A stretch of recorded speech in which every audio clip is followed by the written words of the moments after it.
ICIC Lombard का general insurance claim डाला 20,209 का, लेकिन सेटलमेंट सिर्फ 14,619 हो गया।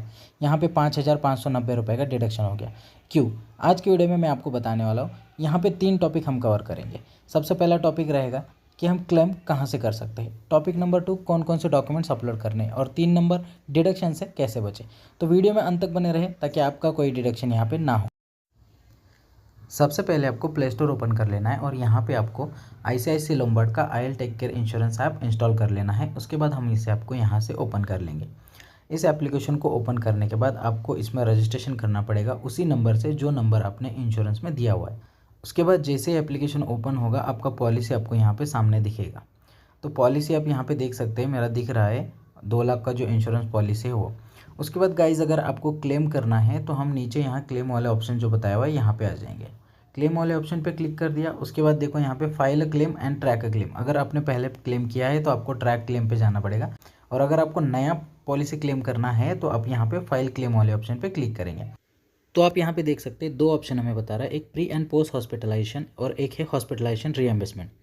तो प्री एंड पोस्ट में क्या होता है कि आप एडमिट होने से 60 डेज़ पहले एंड डिस्चार्ज होने के 60 डेज़ बाद तक का आप यहाँ पे क्लेम कर सकते हो।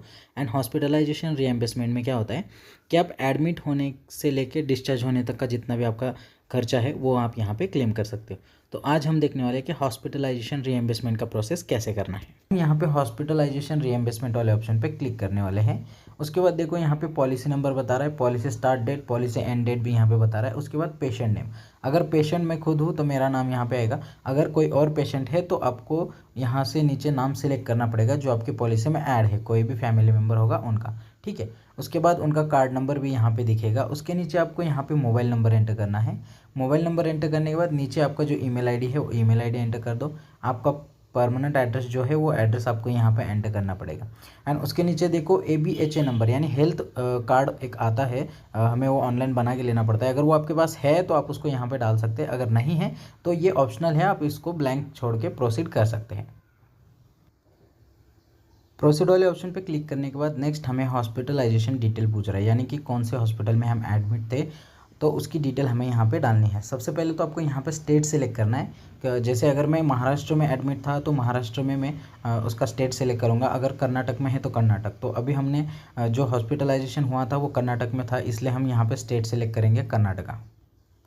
तो ये कर्नाटका सेलेक्ट कर लिया। उसके बाद हमें यहाँ से सिटी सेलेक्ट कर लेना है। तो हम हमारा जो सिटी है वो यहाँ से सिलेक्ट कर लेंगे। उसके बाद देखो यहाँ पे हमें हॉस्पिटल का नाम एंटर करना है। तो हॉस्पिटल का नाम जो भी है वो आप यहाँ पे एंटर कर दीजिए। तो हमारा जो था वो KBN हॉस्पिटल था। एंड उसके बाद एडमिशन डेट आपको यहाँ से सिलेक्ट करनी है। ये वाले ऑप्शन पे क्लिक करके आप जो डेट में वहाँ पे एडमिट हुए थे वो डेट का डिटेल आपको यहाँ पे एंटर करना है। तो हमने यहाँ पे हमारा डिटेल डाल दिया। एंड उसके बाद उसके नीचे डिस्चार्ज डिटेल भी आपको यहाँ पर एंटर करना है। तो डिस्चार्ज डिटेल भी हमने यहाँ से सिलेक्ट कर लिया। एंड उसके नीचे देखो ऑप्शन यहाँ पे बता रहा है कैशलेस ऑब्टेन ड्यूरिंग हॉस्पिटलाइजेशन। तो वहाँ पे कैशलेस की सर्विसेज अगर थी यस करेंगे, अगर नहीं थी तो नो करेंगे। तो ऑब्वियसली हम रीएम्बर्समेंट कर रहे हैं तो यहाँ पे हमें नो ही करना है। एंड उसके बाद देखो यहाँ पे हम जो क्लेम है वो क्लेम का टोटल अमाउंट यहाँ पे डाल रहे हैं, ठीक है। तो इतना हमारा वहाँ पे खर्चा हुआ था एंड इसके पूरे बिल्स वगैरह हमारे पास है। तो जितने बिल्स प्रूफ आपके पास है उतना ही अमाउंट आपको यहाँ पे डालना है। उसके बाद देखो प्रोसीड वाले ऑप्शन पे क्लिक कर देंगे। अब गाइज यहाँ पे बैंक डिटेल पूछ रहा है। तो बैंक डिटेल में प्रोपोजर नेम यानी जो मेन पॉलिसी होल्डर है जिसके नाम पे पॉलिसी है उसका डिटेल डालना है। पेशेंट का डिटेल यहाँ पे नहीं डालना है। तो ये पॉलिसी मेरे नाम पे है तो मैं यहाँ पे अपना नाम एंटर करूँगा। उसके नीचे देखो प्रोपोजर बैंक अकाउंट नंबर है जिसमें मैं अपने बैंक अकाउंट का नंबर डालूंगा। उसके बाद नीचे एक और बार उसको कंफर्म करूँगा अकाउंट नंबर डाल के, एंड फिर बैंक का IFSC कोड एंटर कर दूंगा। उसके नीचे यहाँ पे बैंक नेम एंटर करना है कि कौन सा बैंक है, उस बैंक का ब्रांच क्या है, ब्रांच नेम आपको यहाँ पे एंटर करना है। उसके नीचे आपको आपका पैन कार्ड नंबर एंटर करना है। इतना डिटेल फिलअप करने के बाद एक बार उसको चेक कर लो सही है और फिर उसको प्रोसीड वाले ऑप्शन पे क्लिक कर दो। प्रोसीड वाले ऑप्शन पे क्लिक करने के बाद यहाँ पे हमें जो पॉपअप मैसेज आया ये काफ़ी इंपॉर्टेंट है। देखो यहाँ पे kindly cross all medical bills before upload, check below how to cross, ठीक है। तो आपके पास जितने भी बिल्स है वो बिल्स पे आपको इस तरह से क्रॉस मार्क करके उसमें लिखना है कि for ICICI Lombard use only. मतलब ये सिर्फ हम ICICI लोम्बार्ड इंश्योरेंस का क्लेम करने के लिए ही यूज़ करने वाले हैं। ये हमें वो डॉक्यूमेंट्स पे ऐसे लिखना है एंड उसके बाद ही हमें अपलोड करने हैं। तो अभी देखो डॉक्यूमेंट अपलोड वाला ऑप्शन हमें यहाँ पे आ चुका है। तो इसमें कौन कौन से डॉक्यूमेंट अपलोड करना है ये यहाँ पे सिलेक्ट डॉक्यूमेंट से हमें सिलेक्ट करना है, ठीक है। तो सबसे पहले यहाँ पे क्लेम फॉर्म आता है। तो क्लेम फॉर्म आपको यहाँ पे आईसीआईसीआई की ऑफिशियल वेबसाइट पे मिल जाएगा। उसको फिलअप करने का एक अलग वीडियो है, आप उसको देख के वहाँ पे फिलअप कर लीजिए, अगर आपको आता है तो नो प्रॉब्लम।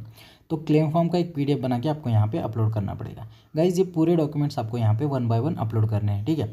तो पहले हम क्लेम फॉर्म सेलेक्ट करके उसको अपलोड कर देंगे। उसके बाद देखो नीचे कैंसिल चेक है।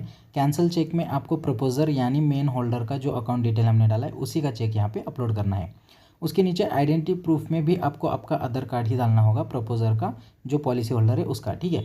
उसके नीचे देखो डिस्चार्ज समरी जो हॉस्पिटल से आपको मिलता है उसका आपको यहाँ पे पीडीएफ अपलोड करना है।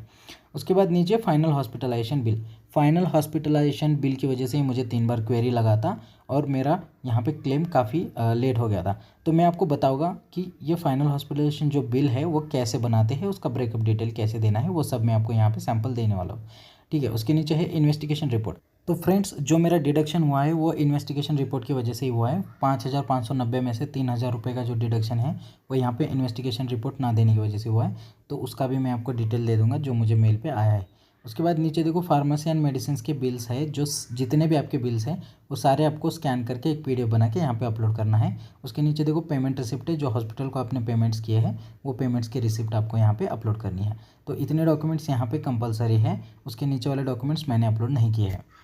उसके बाद आप यहाँ पे देख सकते हैं नीचे 2 चेकबॉक्स दिए हैं। ये चेकबॉक्स हमें यहाँ पे क्लिक करना है एंड सबमिट वाले ऑप्शन पे क्लिक कर देना है। तो हमारा जो क्लेम है वो यहाँ पे सक्सेसफुली प्रोसेस हो जाएगा, सबमिट हो जाएगा। एंड उसके बाद हमें अगर इसको चेक करना है तो हम ट्रैक क्लेम वाले ऑप्शन पे जा सकते हैं। तो गाइज़ अभी जो जो डॉक्यूमेंट्स यहाँ पे अपलोड करने के लिए बोला था मैं वो डॉक्यूमेंट्स आपको यहाँ पे बताता हूँ। सबसे पहले तो मैं फाइनल हॉस्पिटलाइजेशन का बिल जो है वो बताता हूँ, उसमें ब्रेकअप डिटेल्स कैसे डालते हैं।